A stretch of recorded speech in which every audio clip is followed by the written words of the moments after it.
Habari. Leo tutajifunza kwa habari ya akili za kihisia au emotional intelligence, ambapo ni uwezo wa kutambua, kutumia, kuelewa na kudhibiti hisia za mtu binafsi na za watu wengine wanaomzunguka.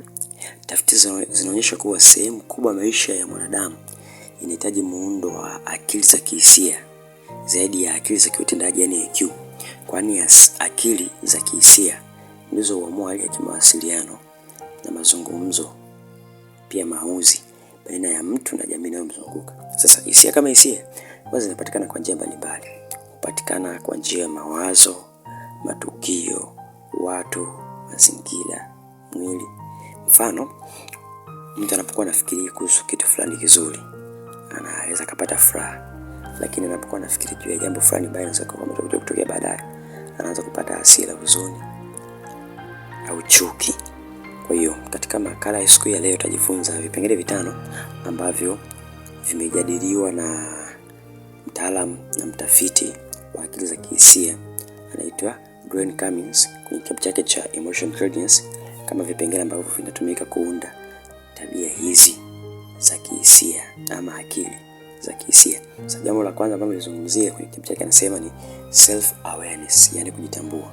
Kujitambua ni uwezo wa kutambua hisia zako mwenyewe unazozipata kwa sababu mbalimbali. Unajua unazipateje na kwa sababu gani. Kujitambua kunakupa uwezo wa kutambua hisia zako bila kuzipinga au kuzikataa. Ukishajua hisia zako ndipo utaamua jinsi gani uzicontrol. Mfano, ukijua kwamba una hasira sana, unaweza kujua jinsi gani ya kushughulikia hasira yako. Kwa hiyo faida za kujitambua ni kwamba unatambua hisia zako zipoje, unajua namna kuzishughulikia, kwa hiyo utapunguza msongo wa mawazo. Jambo la pili ni self regulation au kujidhibiti. Kujidhibiti ni uwezo wa kudhibiti hisia zako. Unazichuja, unazipunguza au unazibadilisha hisia zisiwe kizuizi kwenye maisha yako na tabia zako. Mfano, unaweza kuzuia hasira kwa kujifunza kupumua. Kwa hiyo faida za kujidhibiti, unapunguza yale matendo yote ambayo yatazalishwa kutokana na hisia fulani ambazo ni mbaya na kuweza kuruhusu matendo mengine ambayo ni bora. Mfano, kama unajua hisia zako zinasababisha hasira sana, basi unajitahidi kupunguza hasira kulingana na hisia ambayo umeipata. Utafanya maamuzi ambayo ni bora, lakini pia utajenga mahusiano ambayo ni mazuri baina yako wewe na jamii inayokuzunguka. Jambo la tatu ambalo nimezungumzia ni motivation au motion. Motisha. Motisha ni uwezo wa kutumia hisia zako kufanya kitu fulani. Motisha inakusaidia kufikia malengo yako kwa kuwa na ari na kujituma. Unapotumia hisia chanya kama hamasa kufanya kazi, unafikia malengo mengi, unajituma zaidi, lakini ni vyepesi sana kuyapata mafanikio.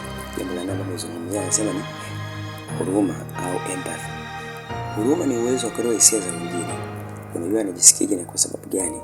Kwa hiyo hii itakusaidia kujenga uhusiano mzuri na watu.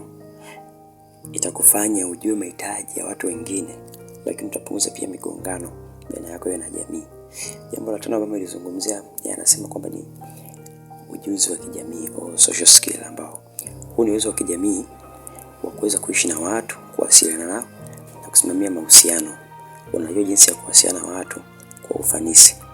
Kwa hii hapa utakuwa na uwezo wa kujenga uhusiano mzuri, utafanikiwa kwenye mambo yako ya kazi, kielimu na kadhalika, kwa sababu huko kote utakutana na watu, lakini utapata marafiki wengi ambao watakusaidia kufika sehemu mbalimbali za kimafanikio ambazo ulikuwa unahitaji.